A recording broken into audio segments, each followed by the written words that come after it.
Olá, grande abraço. Mais uma vez o programa Conversando com o Dr. Martins. Você já está acostumado a nos ver na internet e as conversas com gente competente, né? Eu trago aqui pessoas que têm algo a nos dizer, temos muito a aprender e você pode mandar questões, perguntas, sugestões, tirar dúvidas.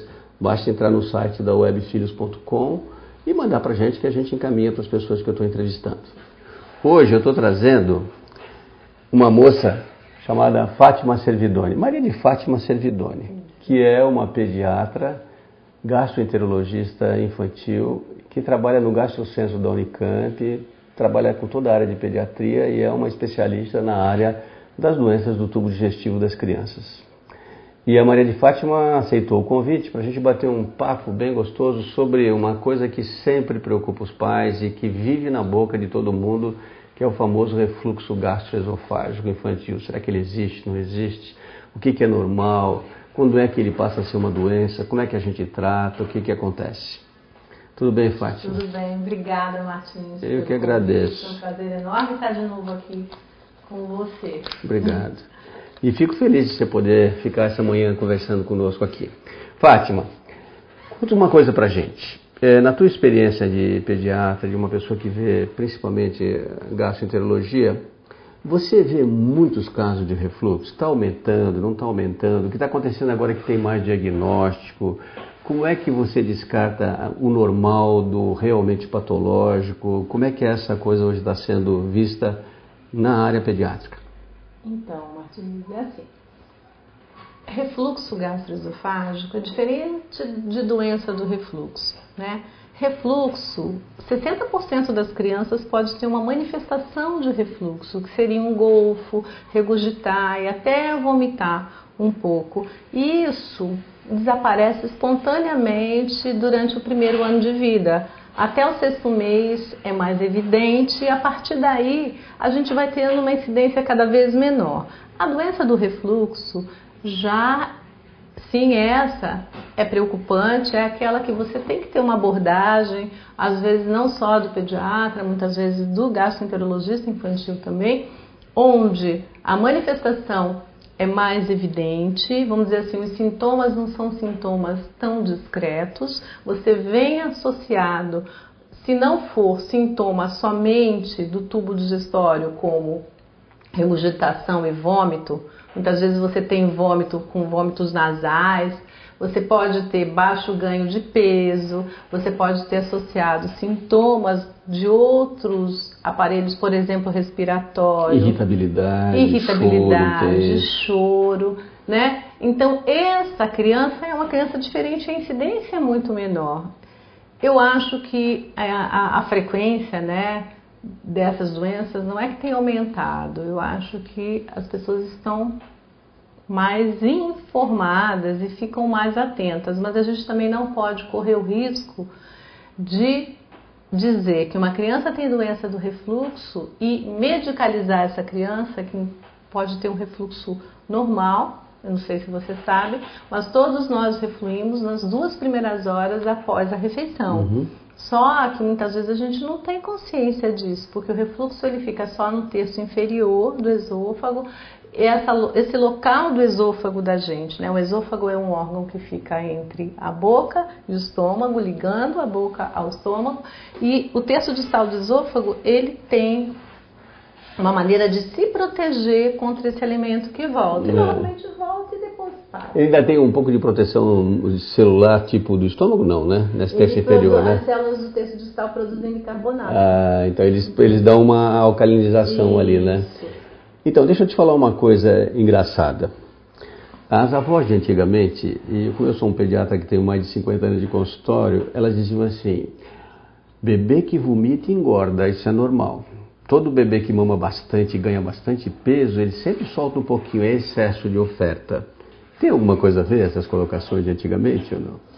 Esse é o refluxo fisiológico, né? Esse é o fisiológico. Eu me lembro que a minha mãe falava para minha mulher, dos netos dela, falava, esse regurgitou um pouquinho, isso é normal, você tem muito leite e tal, né? É engraçado esse conceito, né? Então... Que é esse refluxo normal que você fala. O golfar é normal, agora o vomitar, e vomitar muito, aí não, né? né? Eu brinco, eu digo assim que vomitar não vomita quem quer, vomita quem pode. E qual é a diferença entre golfar e vomitar? Golfar é assim, voltou, o neném não fez força, não fez nada, sujou, voltou um pouquinho. Agora o vômito, ele vai ter um movimento onde vai, é longe, vai né? sair em jato, muitas vezes sai pelo nariz, pode cair no chão, grande quantidade, se a criança fica incomodada, às vezes ela faz movimento de contração mesmo. Do abdômen, né? E ela se mostra irritada, tem um pouco de náusea, né? Tem mal-estar, né? Coisa que no golfo não tem, né?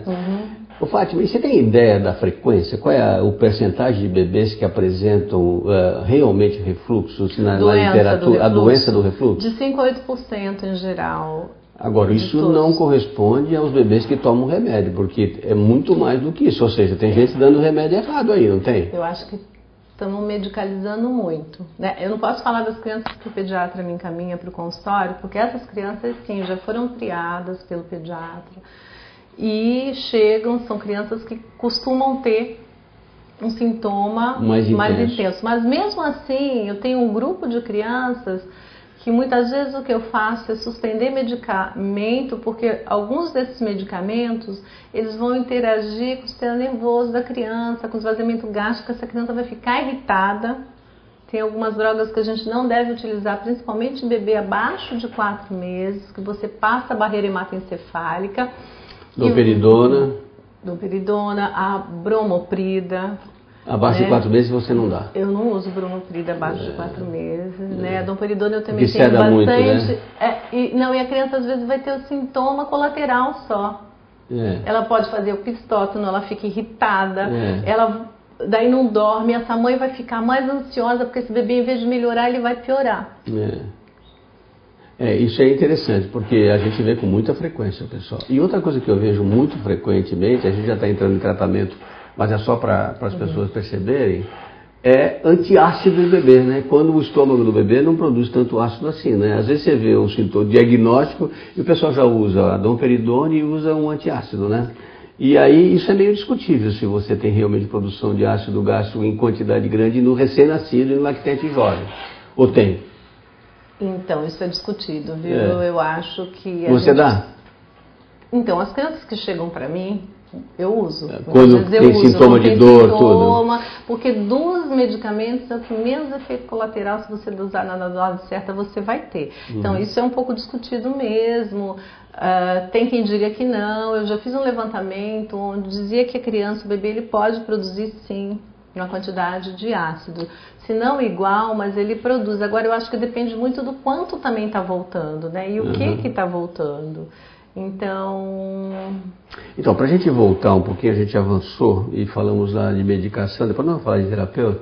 Essas drogas que eu comentei com a doutora Fátima, teoricamente, as primeiras, né, a domperidona, a bromoprida e tal, elas têm um efeito, entre aspas, né, responsável por esvaziamento gástrico, né? Ajuda o estômago a esvaziar, então a volta é menor, né? Agora, seria interessante explicar o que nós estamos falando, né? Porque você falou do refluxo, mas o refluxo ocorre porque no terço inferior do esôfago, teoricamente, é uma pressão aumentada e quando começam os movimentos para esvaziar o estômago, aquela pressão aumentada não deixa o leite voltar, não é isso?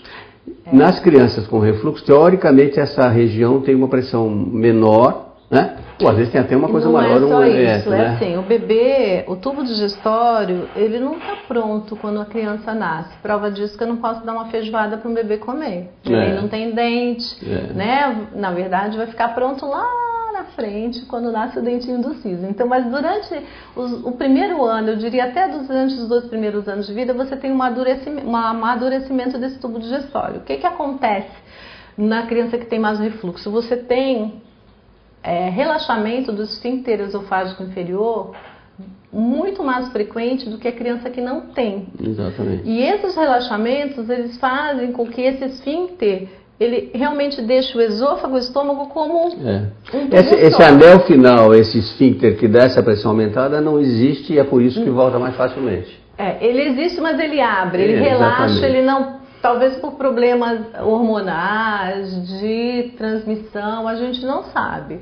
Porque a gente trata refluxo tudo da mesma forma e nem todo mundo tem a mesma causa. Aí, se tiver um esfíncter esofágico que não fecha porque ele é hipotônico, ou se tiver uma hérnia de hiato, né, que já é uma outra coisa, é uma doença, né, ou outras crianças que sofreram cirurgia do tubo digestório, por exemplo, atresia de esôfago, ou outras cirurgias que você pode alterar o tamanho, o comprimento desse órgão, do esôfago, ou até a inervação e sim daí o esvaziamento gástrico. Isso são pacientes diferenciados que eles têm que ter uma abordagem diferente, têm que ser protegidos e têm que ser tratados. Aí entra na doença do refluxo. E outra coisa que é interessante, a gente está falando para ver se as pessoas estão nos ouvindo e entendem. Às vezes, eu vejo isso no consultório com certa frequência. A mãe não vê refluxo, né? Mas ela fala, não, doutor, mas ele faz umas engasgadas, ele dá uma coisa como se ele tivesse... O que pode ser diretamente um sintoma de refluxo, né? Ou a famosa crise da chiadeira do bebê com refluxo, né? Os chiadores, né? Os bebês chiadores, né? Aí a gente já entra na doença do refluxo oculto. Doença refluxo já. Oculto, que daí seria o você não vê o vômito. refluxo causando uma outra doença, né? Porque a árvore brônquica e o esôfago, eles estão muito próximos. Então, a criança pode sim ter, não só por mecanismo de aspiração, mas também reflexo, onde quando ela passa, você tem termoceptores, neuroreceptores no terço distal do esôfago. Quando o alimento passa, a tendência é fechar para proteger. Então a criança pode chiar sem aspirar. Então, isso é muito interessante, a gente está falando de algumas coisas diferentes, nós vamos chegar lá, né? Às vezes um refluxo se manifesta sem vômito, porque ele não é o chamado oculto, que a Fátima está colocando, né? Ele às vezes se manifesta só com sintomas que a gente acaba inferindo, né? Uma criança irritada, que não dorme bem, que chora muito, que realmente tem um face de sofrimento, porque sente dor, a famosa azia, aquela queimação, e que o bebê às vezes... Então, dor, o esôfago, por causa desses receptores, com estudos de impedanciometria, que é um exame diferente, depois a gente pode até falar, mostrou-se que o paciente ele pode ter sintoma de dor, não necessariamente voltando ácido, só pela distensão do órgão. Então a criança pode ter dor, não necessariamente porque esse alimento que voltou é ácido, mas porque na hora que volta por conta... por isso é que essa discussão se dá ou não dá antiácido também, né? Sim. E por isso que a discussão de dar bromopril ou de amperidona, que são os remédios que teoricamente ajudariam no esvaziamento, eles atuam na parte distal do estômago, né? Esvaziando e a pressão intragástrica. Uma coisa assim que também é interessante, porque essa preocupação com o refluxo gastroesofágico, não só na criança, mas crônico, né, e que tem muito em adulto, são os efeitos secundários sobre o esôfago, né, no resto da vida e no futuro, né. Essas lesões de esôfago podem ser sinais precoces de alterações esofágicas futuras graves, inclusive com câncer de esôfago, né. Se você tiver um esôfago de Barrett ou Barré, né? Então isso a gente não está falando celular. Mais do bebê, né? Já estamos falando das crianças acima de adultos, 2, 3 anos, das crianças maiores e que adolescente, porque às vezes a criança, o bebê, ele vomitava, regurgitava, vomitava bastante e depois ele para. O adulto, a gente não vê o adulto vomitador, mas ele mantém o refluxo. E dor, né? E esse paciente, ele tem que ser abordado. Então, eu falo sempre, crianças acima de 5 anos com persistência de sintomas compatíveis com refluxo, ela precisa ser abordada, esse esôfago precisa ser olhado, precisa endoscopar. Crianças maiores. Que é uma coisa que você faz. Sim, porque a gente se surpreende com os achados endoscópicos. Eu fico muitas vezes surpresa e com muita pena, porque vê ferida no esôfago de criança acima, né? Ou então o esôfago eosinofílico, né? Que é aquele excesso de alérgico associado à alergia a leite de vaca, né? Que depois a gente vai falar sobre isso, né? Mas isso eu ia te perguntar. Eu passei a te admirar, até te passar alguns casos que eu te mando, por causa de você ser uma das poucas gastroenterologistas que faz endoscopia, né? E você treinou, onde é que você fez essa especialização? Eu, na Unicamp, e depois, antes do Japão eu fui para o Instituto da Criança com o Manuel Ernesto, na USP, e fui para o Japão também. E você, quantas endoscopias você faz por semana, Fátima? Por semana, eu acho que não faço muito, porque minha sócia não, a Silvia que trabalha comigo na Unicamp faz mais, porque ela trabalha na USP também, né? E, vamos ver, entre fora, do consultório umas 10 por semana e na Unicamp mais umas 15. Quer dizer, você faz todo dia, 2, 3 por dia. Ah, mas... E nessa experiência tua, essa experiência tua é muito importante, né? Por quê? Porque eu estou te perguntando isso. Eu ia falar assim, para fazer endoscopia em criança, o ideal é que seja um endoscopista pediátrico, que Isso. seja um pediatra. Isso. Uma pessoa com formação em pediatria, porque as doenças são diferentes, a gente tem uma abordagem Isso. diferente, então assim, Campinas, Isso. fora eu tenho colegas que fazem bem, mas o ideal é que seja feito pelo... Então, e eu estou te perguntando isso, Fátima, exatamente endoscopista nessa linha da experiência pediátrica, até por causa da dificuldade, às vezes, de diagnóstico de refluxo laboratorial, porque a gente pede ultrassonografia, né?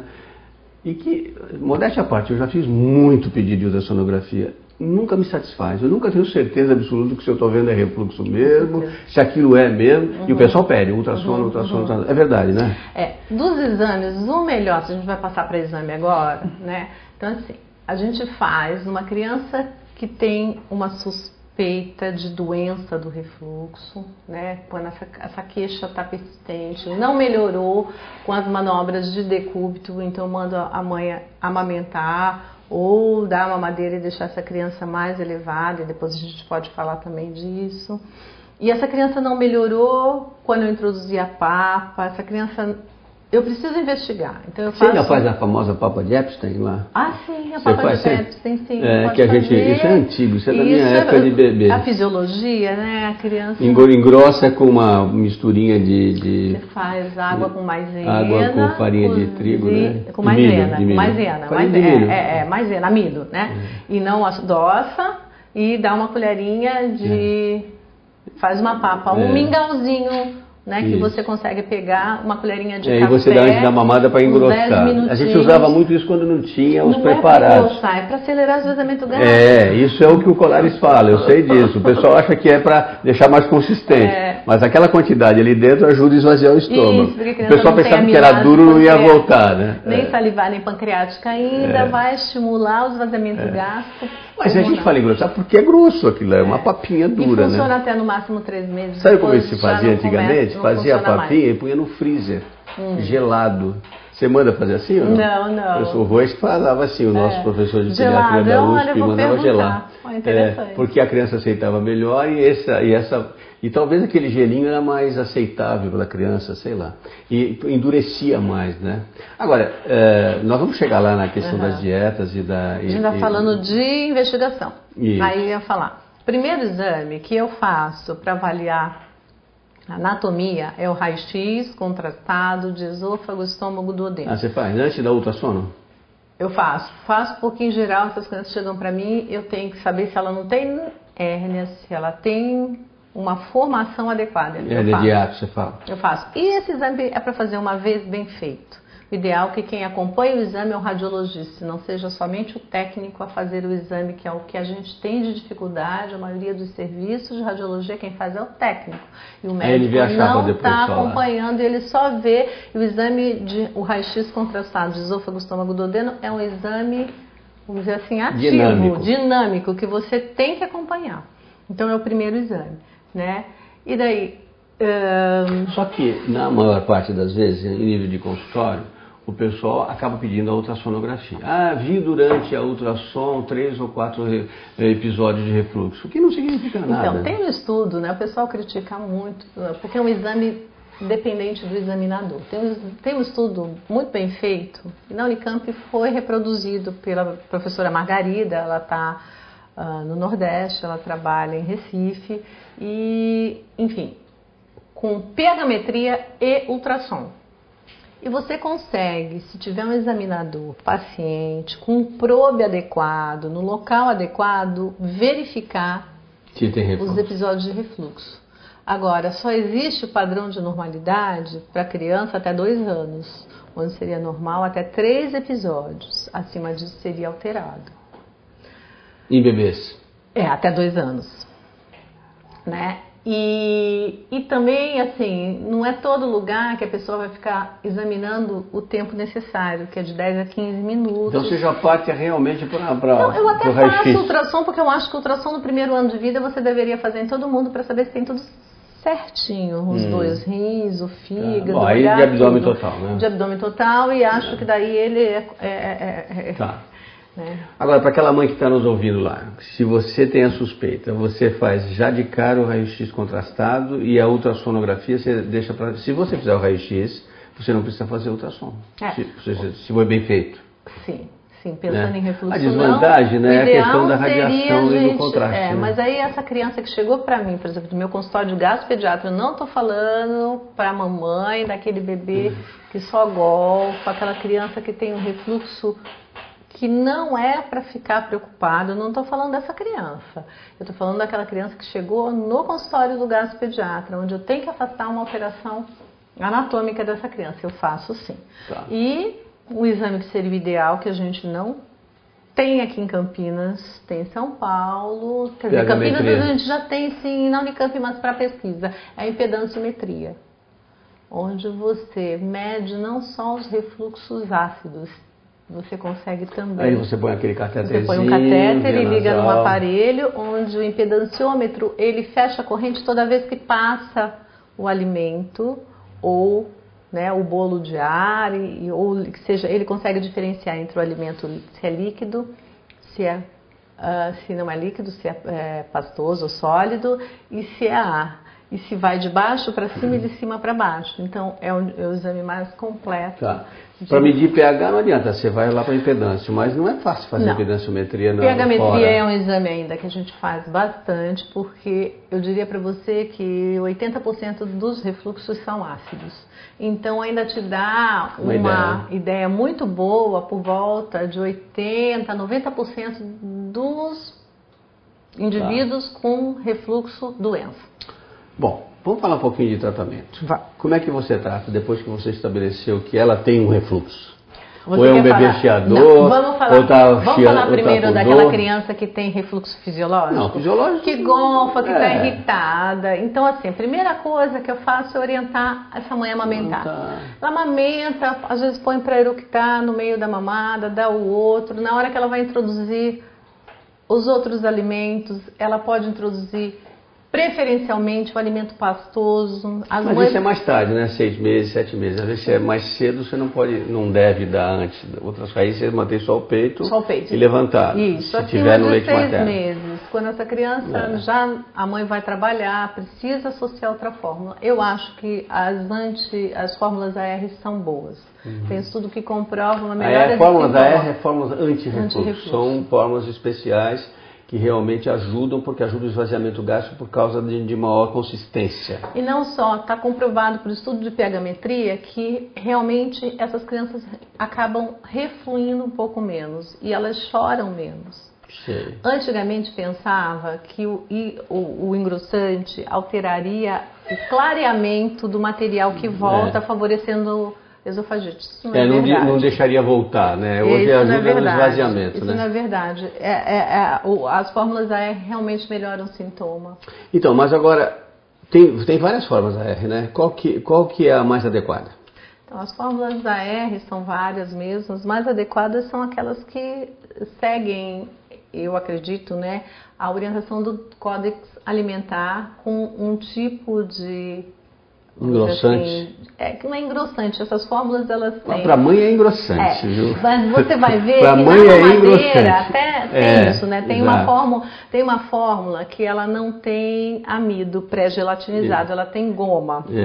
A goma em uma quantidade um pouco maior do que é orientado pelo códex. Sim. E a goma ela já fica grossa na própria mamadeira. E a mãe fica impressionada. Pode atrapalhar para mamar, porque tem que aumentar o bico. Não, as ARs que tem um amido pré-gelatinizado, ela só vai ter ação no estômago. Né? Tá. Então são melhores para dar, a mãe não precisa engrossar. A mãe tem que pensar só o seguinte, ela põe tanto d'água, o leite, o pó, e depois agita e depois ela completa para evitar a formação de grumos. Tá. Não, porque isso é importante, né? Porque, claro, que se o bebê está mamando no peito, você pode controlar, colocar de pé, etc e tal, e aí a gente vai discutir se dá ou não dá medicação, E aí você faz, nesses bebês que estão mamando ao peito, que estão exclusivamente no peito, você faz a papa de Epstein lá com engrossada? Até 3 meses eu faço a papa Antes de dos 3 meses. meses. Antes da mamada. Você dá Antes das mamadas. Em todas as mamadas ou em todas.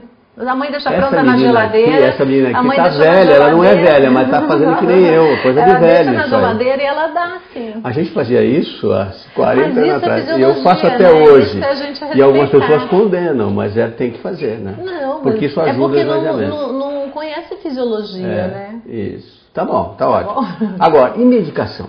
Nós vamos entrar Você numa coisa usa? difícil. Eu, como gastropediatra, uso, mas assim... Por que eu não posso usar? Não Só porque eu não sou gastro? Pode, não é isso. É porque eu recebo as crianças graves. Claro. E eu fico muito preocupada. Claro que você, como pediatra, Eu vai usar tô no seu brincando. paciente grave. A gente fica sempre muito preocupado com a hipermedicalização, né, Claro, Martins? claro. O excesso de remédio. Com excesso de remédio. Então eu uso sim, né? Tem uma discussão grande, eu brinco, né? Eu falo que a gente, hoje em dia, pelo que está nos guidelines, a gente vai benzer as crianças. Não que isso faça mal, mas se você for ver a priori, vários medicamentos você não deveria utilizar. Sempre. Né? Eu, quando preciso usar, eu uso e eu uso muito, por isso que eu falei que a gente tem que ter um pouco de cuidado, que é inibidor de bomba em um bebê. Né? Eu uso omeprazol nas minhas Você usa? Em bebezinho pequeno? Se precisar, eu uso. Por exemplo, eu tenho uma criança que tem você uma atresia prefere... de esôfago, que ela foi corrigida, uma atresia de duodeno, ela tem eu tive que Quando dilatar, tá apertada. ela tinha uma estenose também, eu tenho que usar. Eu vou dizer que eu não vou usar numa criança abaixo de 1 ano, com menos de 6 meses, inibidor de bomba, é mentira. Eu uso, porque ela precisa. O inibidor de bomba, para vocês que não são chegados nessa nomenclatura, é uma medicação que atua diminuindo a produção de ácido, que é um antiácido, entre aspas, mas não aquele típico de antigamente que alcalinizava. Ele atua diretamente na célula do estômago, impedindo a produção do ácido. Né? Tem os nomes comerciais, mas a gente aqui não fala nome comercial. Né? Bom, mas aí vem a pergunta que eu te faço. Você prefere usar isso do que usar os medicamentos para esvaziamento gástrico? Eu começo com antiácido. Sempre? O bebê que chegou para mim, que está muito irritado, que está bravo, eu uso antiácido. Eu não uso bromoprida. Mas por causa do medo da reação colateral. E agora a gente tem um problema. Você sabe que Plasil está proscrito, não pode usar em criança exato, também, né? Mas a bromoprida e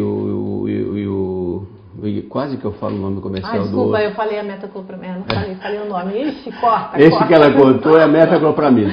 Bom, mas o primeiro. Agora, a bromoprida e o domperidona é que você acha que só depois dos 4 meses. Só depois dos 4 meses. Porque você tem medo das reações colaterais, somente de depressão. E também porque eles não têm nenhuma comprovação científica de um benefício real dessa medicação. Né? A gente não tem nenhum pró-cinético, que seriam as drogas que utilizaria, que tem ação, que vai funcionar. Então você pode até ir por tentativa, mas essas drogas às vezes não fazem nada. Você só vai ver o efeito colateral. Outra coisa, para terminar essa primeira parte que nós estamos falando, acho que seja, não sei se você quer dizer alguma coisa mais sobre isso.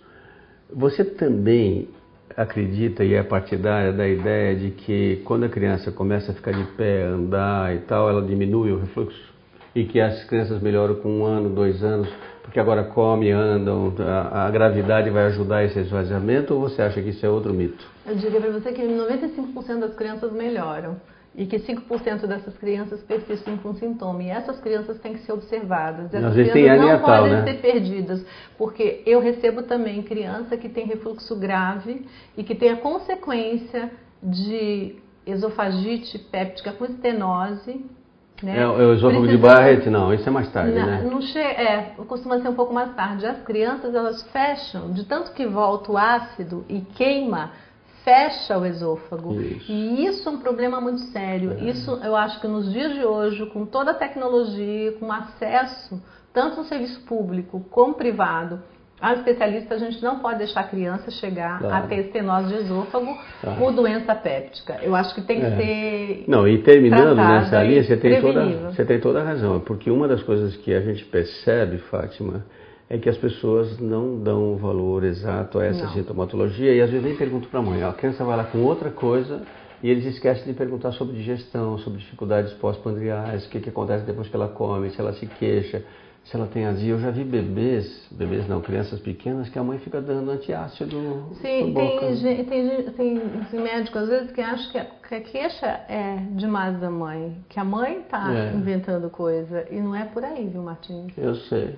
Não, eu acho que a mãe sempre tem que ser valorizada. Eu acho que ela sempre tem o direito de falar e as pessoas têm que ter tempo para ouvir as pessoas. Sim, o mais importante é uma das coisas graves na medicina moderna, que as pessoas não têm tempo para conversar com as famílias, né? Os convênios apertam o médico, pagam pessimamente, faz a mãe ser atendida em 5, 10 minutos, às vezes em pé, e às vezes as pessoas não conseguem ir fundo nos diagnósticos, nos sintomas. É um absurdo isso. Eu fico muito triste com isso. Uma mensagem: criança acima de 2 anos vomitando não é normal. Essa criança tem que ser investigada. E tem que fazer esofagoscopia. Sim, tem que fazer endoscopia. Também. E tem que realmente... E só para terminar, você anestesia as crianças para fazer endoscopia, doutora? Eu não, anestesista.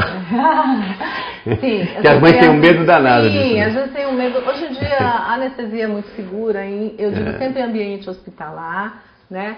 Na maioria das vezes a gente usa anestésico inalatório. No Unicamp você faz no gastrocentro e no consultório você faz aonde? E no hospital também. Que hospital você faz? Eu faço no HC e faço no Centro Médico. Hoje eu fiz antes de vir para cá. Tá bom, Fátima, te agradeço muito. Muito obrigado por você ter vindo conversar com a gente. Eu acho que talvez a gente não tenha esgotado o assunto. Sim. Vão chegar questões, perguntas, eu vou passar para você. Você responde, a gente volta a te trazer aqui para falar de outras coisas, tá bom? Obrigado por você ter vindo. Obrigada a você pelo convite. Obrigada. E olha, gente, esse programa é assim, viu? Às vezes ele é meio informal, às vezes eu falo demais, às vezes eu fico judiando dos meus entrevistados, eles judiam de mim também, viu? Mas eu queria que vocês se comuniquem com a gente.